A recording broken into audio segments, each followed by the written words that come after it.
আবার চলে গেছিলাম আজকে ক্যাফেতে। আজকে একটু অন্য কিছু খাওয়া দাওয়া ট্রাই করবো। গিয়ে বসে আছি আমরা অনেকক্ষণ বলার পর, তারপরে আমাদের চাটা দিয়ে গেছিলো, কারণ প্রচুর ভিড় হচ্ছিল। এখন নতুন খুলেছে, তাতে কি হয়েছে, অনেক লোকজন হচ্ছিল।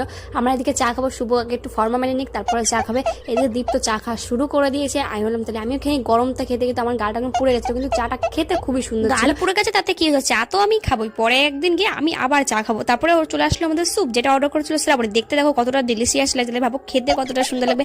আমার তো খেতে খুবই ভালো লাগে। আমার খাওয়ার সময় শুধু ওরা পাশে বকবক করে, আমার দেখো হাসি বেরিয়ে যায়, কিন্তু স্যুপটা খেতে খুবই সুন্দর ছিল। আমি পরের দিন গিয়ে এই স্যুপটা অবশ্যই ট্রাই করবো, আমার এতটা ভালো লাগে। তারপর আমরা অর্ডার করেছিলাম চাউমিন, যেটা আমাদের দিয়ে গেছিলো প্রায় 1 ঘন্টা পরে। ফার্স্টে দীপকে ট্রাই করলাম, দীপ বললো খুবই সুন্দর লাগছে। তারপরে আমরা ভাবলাম একটু বাইরে গিয়ে বসে, বাইরে ওয়েদারটা খুবই সুন্দর ছিল, আর খুবই সুন্দর শান্তশিষ্ট মহল ছিল, ভালো লাগছিল।